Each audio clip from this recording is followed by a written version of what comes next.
Harmonic oscillator. Harmonic oscillator हमने last class में भी पढ़ा था। लास्ट क्लास में ऐसे था कि हमारे पास हमने जो हार्मोनिक ऑसिलेटर की डेरिवेशन की थी, हमने श्रोडिंगर इक्वेशन सॉल्व की थी, उस मेथड को बोलते हैं उस मेथड को क्या बोलते हैं, फॉरगेट दैट। वो डिफरेंट मेथड था, ठीक है, उसको हम बोलते हैं एनालिटिक मेथड, ठीक है। जो हमने वो मेथड यूज किया था, वो मेथड क्या था कि जो श्रोडिंगर इक्वेशन थी उसको लेकर वहां से हमने बात स्टार्ट की, और पोटेंशियल की वैल्यू हमने क्या लिखी थी, हाफ के एक्स स्क्वायर लिखी थी। पोटेंशियल की इस वैल्यू के लिए हमने श्रोडिंगर इक्वेशन सॉल्व की थी। फिर एंड में हमारे पास साई की वैल्यू आ गई थी, एनर्जी की वैल्यू आ गई थी, जिसको हम एनर्जी आइगन वैल्यू बोल रहे थे। वो सारा जो प्रोसेस था वो हमारे पास था एनालिटिक मेथड, ठीक है। अब हार्मोनिक ऑसिलेटर जो है, इसको सॉल्व करने का एक दूसरा मेथड भी है मेरे पास, अलजेब्रिक मेथड है। ये वाला मेथड थोड़ा शॉर्ट है और मोस्टली लोग इसको प्रेफर करते हैं।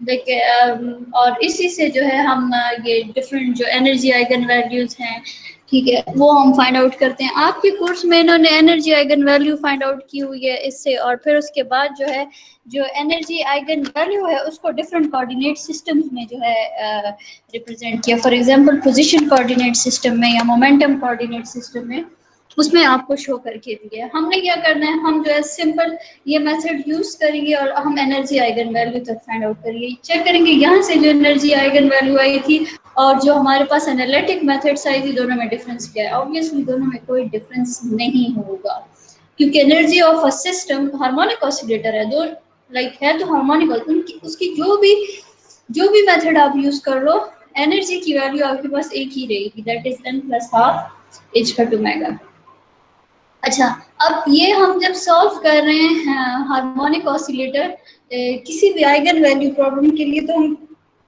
इस मेथड को बोलते हैं अलजेब्रिक मेथड, ठीक है। हैमिल्टोनियन जो है, Hamiltonian is the total energy of system, ठीक है। टोटल एनर्जी ऑफ सिस्टम आपके पास क्या होता है, जो काइनेटिक एनर्जी और जो पोटेंशियल एनर्जी सबको ऐड अप कर लो तो आपके पास टोटल एनर्जी आ जाएगी। क्वांटम में हम इस एनर्जी को हैमिल्टोनियन बोलते हैं, ठीक है। और ये हैमिल्टोनियन एक्चुअली मेरे पास एनर्जी ऑपरेटर है, टोटल एनर्जी ऑपरेटर, तो इसको H से रिप्रेजेंट करूंगी, ऊपर एक मैं हैट लगाऊंगी बिकॉज़ इट्स एन ऑपरेटर। ये मेरे पास इक्वल होगा kinetic plus potential, p² divided by 2m, it is kinetic energy, ठीक है। kinetic energy in the form of momentum where p is an operator, momentum operator। half m omega square x square, ये actually half kx square है। half kx square is the potential energy, या half m omega square x square is the potential energy of a harmonic oscillator। m is mass of that harmonic oscillator and omega is with which the velocity with which the oscillator is oscillating। x जो आपके पास displacement है, ठीक है। लेकिन ये x हमारे पास यहाँ पे क्वांटम मैकेनिकली जब हम ट्रीट कर रहे हैं तो ये मेरे पास ऑपरेटर होगा। कौन सा ऑपरेटर होगा, हार्मिशन ऑपरेटर होगा। हार्मिशन ऑपरेटर को एक नजर आज देखो कि क्या होता है। अच्छा, ये यहाँ पे आप देखें, ये जो हैमिल्टोनियन है इसमें मेरे पास दो ऑपरेटर्स है, एक मोमेंटम है और एक मेरे पास डिस्टेंस है या एक्स है, सिंपल एक्स में कह देती हूँ उसको, ठीक है। ये आपके पास दोनों जो ऑपरेटर्स हैं इनको हम रिप्लेस कर सकते हैं विद टू अनदर हार्मिशन ऑपरेटर्स, ठीक है। लेकिन ये जो अदर हार्मिशन ऑपरेटर्स हैं इनकी एक्चुअल स्पेशलिटी ये है कि ये डायमेंशनलेस है, इनकी कोई डायमेंशन नहीं है, ठीक है। सपोज मैं अपने मोमेंटम ऑपरेटर, ये जो मोमेंटम है इसको मैं रिप्रेजेंट कर रही हूँ विद स्मॉल p, और वो स्मॉल p किसके इक्वल होगा, इस momentum operator divided by m/2 under the root. और एक जो पोजीशन ऑपरेटर है इसको मैं रिप्लेस कर देती हूँ with another hermitian dimensionless operator q। Usually positions को या जो हमारे पास डिग्री ऑफ फ्रीडम होते हैं इनको हम q से रिप्रेजेंट करते हैं जनरली जब हम रिप्रेजेंट करते हैं। तो पोजीशन को मैंने q से रिप्रेजेंट कर दी और ये किसकी इक्वल है, m omega divide by h का टर्न रूट। आप मुझसे ये पूछ रहे होंगे कि ये क्यों, ये वैल्यूज ही क्यों ली है, ये आपको आगे समझ आएगी कि ये मैंने इस तरह से वैल्यूज क्यों ली है। एक्चुअली मैं इस अपने हैमिल्टोनियन को सिर्फ दो हार्मिशन ऑपरेटर्स में ऐसे हर्मिशन ऑपरेटर्स मैं रिप्रेजेंट करना चाह रही हूँ जो डायमेंशन लेस भी हो। यहाँ पे अब मेरे पास और भी बहुत मासेस भी हैं, ओमेगास भी हैं, ठीक है। तो मैं इनसे जान छुड़ाने के लिए मैंने क्या कर दिया है कि मैंने एक और दो ऑपरेटर्स कंसिडर कर लिए जो है हर्मिशन ही, लेकिन वो डायमेंशन लेस है। अच्छा, यहाँ से मैं कैपिटल पी और एक्स की वैल्यू अगर फाइंड आउट करके इधर पुट करती हूँ, यहाँ पे और यहाँ पे पुट करती हूँ, तो मेरा हैमिल्टोनियन जो है वैसे हो जाएगा ऐसे। Equation 2 H cut omega divided by 2 P square plus Q square. P और क्यू जो है ये आपके पास डायमेंशनलेस हर्मिशन ऑपरेटर्स हैं। P is usually for momentum and Q is for space. अच्छा, अब आप एक दो और नॉन हर्मिशन ऑपरेटर्स जो है इंट्रोड्यूस कर रहे हैं, इनका क्या पर्पज है ये मैं अभी करवा रही हूँ, आगे आपको बताती हूँ। ये जो हर्मिशन ऑपरेटर्स हैं इनमें क्या है कि एक जो है, सपोज अगर एक ऑपरेटर को मैं ए से स्मॉल ए से रिप्रेजेंट कर रही हूँ और दूसरे ऑपरेटर को डैगर ऑफ दैट स्मॉल ए, तो मेरे पास क्या होगा, if small A is 1/√q plus iota p, तो dagger of that small A will be 1/√, ठीक है, ये वैल्यू उसी तरह रहेगी, q भी उसी तरह रहेगा, लेकिन जो इमेजिनरी चीज है, जो इमेजिनरी फैक्टर है, तो उसका साइन ऑपोजिट हो जाएगा, तो q माइनस आयोटा p हो जाएगा। अच्छा, अब अगर दोनों इन ऑपरेटर्स को a एंड a डैगर को मैं मल्टीप्लाई करती हूँ तो मेरे पास क्या आता है, नेक्स्ट पेज को मार्क करती हूँ क्या आता है। oh my God.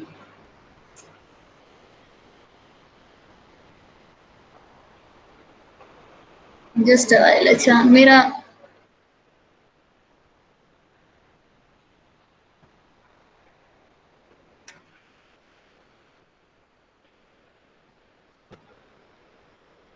दोनों को मल्टीप्लाई करने से ये इक्वेशन 3 आ गई है, half q square plus p square, q and p both are operators, plus iota divided by 2 q and p, जबकि q and p आप जो है वो कम्यूटेटर की फॉर्म में लिखते हो, ठीक है। स्क्रीन नजर नहीं आ रही,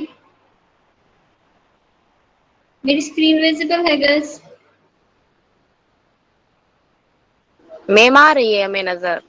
अच्छा ठीक है। अच्छा, ये मेरे पास देखिए एक रिलेशन है जो मुझे पता है, x और p का जो कम्यूटर होता है वो मेरे पास क्या होता है, ये मेरे पास इक्वल होता है आयोटा एच कट के। ये जो है आपको कम्यूटेशन रिलेशन का टॉपिक मैंने दिया हुआ है किसी को, वो जब आप ये लोग करेंगे तो आपको रिकॉल हो जाएगा। एक्चुअली मैंने यहाँ पे क्यू एंड पी लिख दिया, इसको मैं थोड़ा सॉल्व कर लेती हूँ, ठीक है। इस चीज़ को मैं थोड़ा सिंप्लीफाई करती हूँ। यहाँ पे सिंपल ब्रैकेट है, यहाँ पे कम्यूटेटर है, चीज़ें जो है वो थोड़ी गड़बड़ है, तो क्या कर लेती हूँ मैं, इस कम्यूटेटर को थोड़ा सॉल्व कर देती हूँ। क्यू एंड पी, क्यू मेरे पास ओरिजिनली इक्वल था m omega H cut under root X के, एंड p मेरे पास इक्वल था 1/m H cut omega into p के। अब ये जो x है, अच्छा ये अब देखें, एक मेरे पास एक ऑपरेटर है उसके साथ कुछ मल्टीप्लाई हो रहा है, अनदर ऑपरेटर है उसके साथ कुछ मल्टीप्लाई हो रहा है, और ये सारी चीज जो है ये मेरे पास स्क्वायर ब्रैकेट में, स्क्वायर ब्रैकेट में इट मींस ये कम्यूटेशन है। कम्यूटेशन रिलेशन को कैसे सॉल्व करते हैं, ये वाला जो फर्स्ट ऑपरेटर लिखते हैं, फिर सेकंड ऑपरेटर लिखते हैं, फिर माइनस लगाते हैं, सेकंड ऑपरेटर लिखते हैं और फर्स्ट ऑपरेटर। ये मेरे पास फर्स्ट ऑपरेटर और उसके साथ जो कुछ है वो लिखा, सेकंड ऑपरेटर और उसके साथ जो कुछ है वो लिखा, माइनस सेकंड इधर मैंने p मिस कर दिया है गर्ल्स, इधर एक p भी आता है, ठीक है। सेकंड ऑपरेटर और उसके साथ जो कुछ है वो लिखा, और फिर फर्स्ट ऑपरेटर और उसके साथ जो कुछ, इधर मैंने एक p नहीं लिखा girls, here comes a p, इधर एक p भी आता है, p विद अ कैप, ठीक है, कैप भी उस पे होगी। ये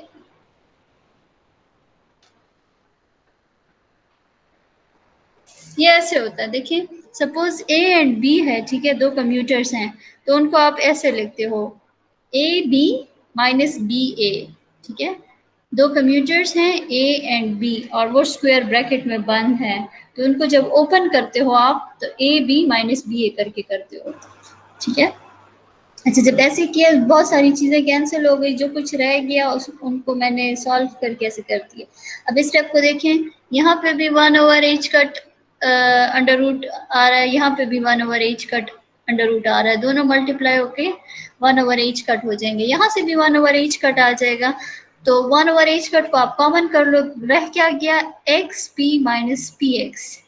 अब ये देखिए ए बी माइनस बी ए है ना, तो अगर आप 1/h कट को बाहर ही रखते हो तो ये आपके पास क्या हो गया, ये एक्स पी हो गया। इट मीन्स कि आपका जो क्यू पी कम्यूटर था ये आपके पास इक्वल हो गया है 1/h कट एक्स पी के, ठीक है। Q एंड P ये जो आपने खुद से दो हार्मेशन डायमेंशनलेस ऑपरेटर्स लिए थे वो आपके ओरिजिनल हार्मेशन ऑपरेटर्स के साथ ऐसे कम्यूटेशन कर रहे हैं कि दोनों में रिलेशन क्या है, 1/h कट का है। अच्छा, अब मैं इसको थोड़ा सा और सॉल्व भी कर सकती हूँ। देखिए ये h कट, ये x एंड p जो कम्यूटर है इनका आंसर मेरे पास आयोटा h कट होता है। ये जो कम्यूटेशन रिलेशन करेगा वो आपको थोड़े से करके भी देगा, थोड़े एक आध एग्जांपल्स कर लो तो उससे आइडिया हो जाएगा। मोमेंटम और स्पेस जो है, मोमेंटम और डिस्टेंस जो है, इनके कम्यूटर की वैल्यू आयोटा h कट आती है। तो अगर वो वैल्यू मैं पुट करती हूँ तो मेरे पास h कट कैंसिल आउट होता है, सिंपल आयोटा रह जाएगा। इट मीन्स कि आपके p एंड q कम्यूटर की वैल्यू सिंपल आयोटा भी आती है।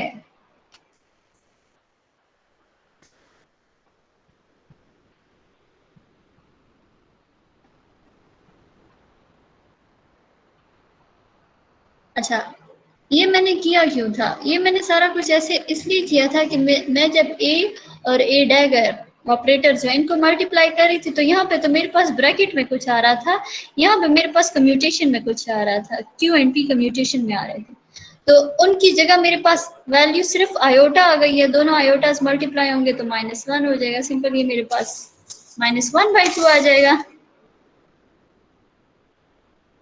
थोड़ा सा रीअरेंज कर लो, -1/2 को दूसरी साइड पे ले जाओ। अच्छा, अब ये क्या हुआ, इक्वेशन 2, जरा इक्वेशन 2, ये इक्वेशन 2 इधर है, ये देखिए ये था ना।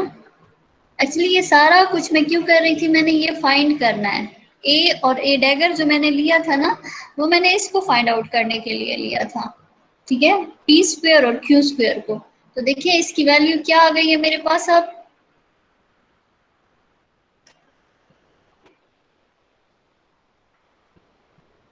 पी स्क्वायर और क्यू स्क्वायर डिवाइडेड बाय 2 भी है, ठीक है, वहां पे आप देखो डिवाइडेड बाय 2 भी है, देखिए ये 2 भी है ना, P square plus Q square divided by 2 भी है। तो इन सारों की जगह मेरे पास अब क्या आ जाना है, सिंपल आ जाना है ए डैगर प्लस 1/2। ये वैल्यू जब मैं पुट करूंगी हैमिल्टोनियन में तो ये आपका हैमिल्टोनियन इस तरह हो गया, एच का ओमेगा बाहर रहेगा, ए डैगर प्लस 1/2। इस ए और ए डैगर की जगह में एक और, दोनों ऑपरेटर्स हैं ए बी और ए डैगर भी ऑपरेटर है, इनकी जगह मैंने एक और ऑपरेटर एन पुट कर दिया है। ये जो एन ऑपरेटर है ये मेरे पास नंबर ऑपरेटर है या फिर ऑक्यूपेशन नंबर, इसकी इंटीग्रल वैल्यूज होती हैं, ठीक है, और ये आप इसको वैल्यूज देते जाओ इंटीग्रल, तो आपकी हैमिल्टोनियन जो है वो डिफरेंट वैल्यूज अटेन करेगा। और आप देखो एच आपका हार्मेशन है, ठीक है। अब इन्होंने थोड़ी सी कम्यूटेशन सॉल्व की हुई है ए डैगर के लिए, अगर इसको छोड़ दें, इसको छोड़ दो, ठीक है, कम्यूटेशन इन रिलेशंस को छोड़ दो, जस्ट लीव दिस।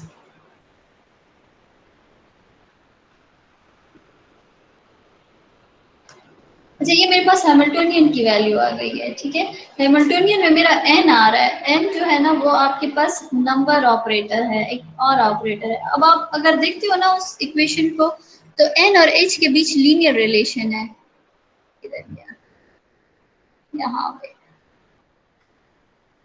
देखिए एन और एच के बीच लीनियर रिलेशन है, एन पे ना कोई स्क्वायर है, ना क्यूब है, ना रूट है, ना एच पे कोई, दोनों का बीच का आपस का जो रिलेशन है वो लीनियर है।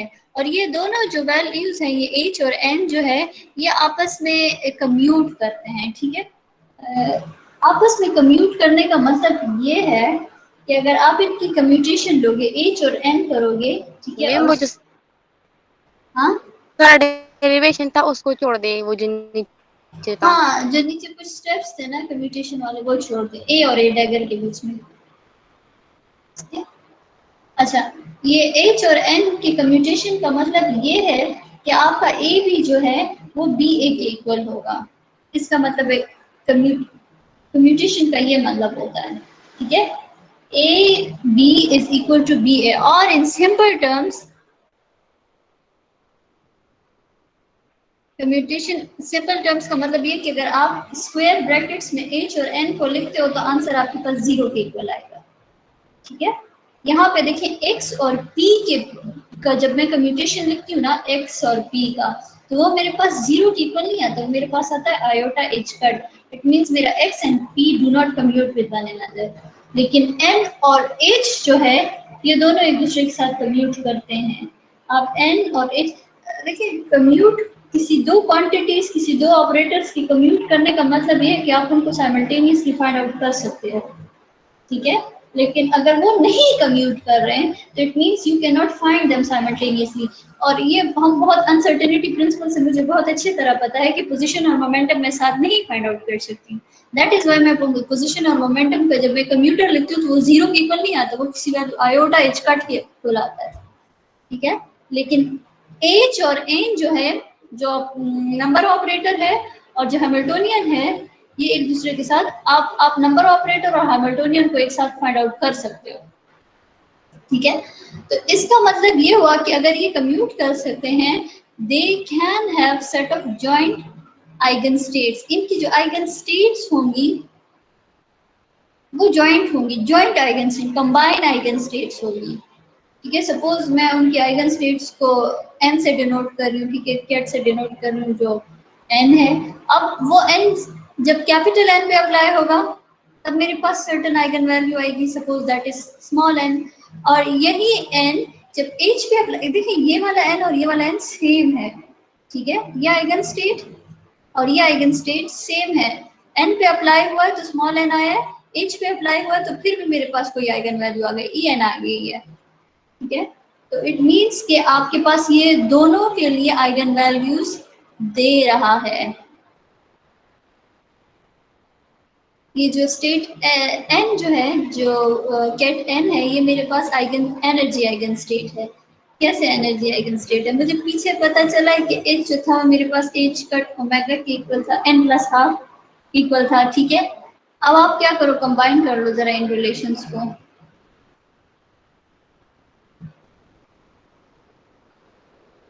यहाँ पे देखिए h ket n is equal to E N ket of n, ठीक है। एच एन की ये वाली वैल्यू पुट कर दो, सॉरी एच की ये वाली वैल्यू पुट कर दो, H cut omega n plus half, ये वैल्यू मैं इधर पुट करूंगी, H cut omega n plus half into, जब ये n कैट पे अप्लाई हो रहा है आंसर क्या आना है, उधर मुझे ऊपर से पता चल रहा है ये सारा h है ना, हैमिल्टोनियन है, तो यहाँ पे मेरे पास आइगन वैल्यू एनर्जी आएगी। अच्छा, अब जब ये n जो है, इसने इसने किस पे अप्लाई होना है, इसने ऑपरेटर पे अप्लाई, ये ऑपरेटर नहीं है, ये भी ऑपरेटर, सिर्फ इस पे अप्लाई होना है। जब सिर्फ इस पे अप्लाई होगा तो स्मॉल n में कन्वर्ट हो जाएगा, capital N will be converted into small n। It means कि आपकी एनर्जी की वैल्यू, ये जो एनर्जी है इसकी वैल्यू क्या हो गई, h cut small n plus half, ठीक है। जबकि स्मॉल n जो है ये आपके पास कोई पॉजिटिव वैल्यू है, देखिए हमने ये कहा था कि आइगन वैल्यू जो होती है वो हमेशा पॉजिटिव वैल्यू, हर्मिशियन ऑपरेटर को हम डिफाइन ही ऐसे करते हैं कि उसकी आइगन वैल्यू हमेशा पॉजिटिव होती है, किसी भी हर्मिशियन ऑपरेटर की वैल्यू जो है वो नेगेटिव नहीं हो सकती। यहाँ से मुझे पता चल रहा है कि मेरी एनर्जीज जो है वो पॉजिटिव हो गई है, वो इंटीग्रल वैल्यूज जो है वो सारी अटेन कर रही है, ठीक है। तो ये आपकी एनर्जी आइगन वैल्यू आ गई है अलजेब्रिक मेथड। ये मेथड थोड़ा शॉर्ट है, अच्छा ये टॉपिक इधर खत्म हो गया, ठीक है, but it is a bit different. Now if you have any question you can ask.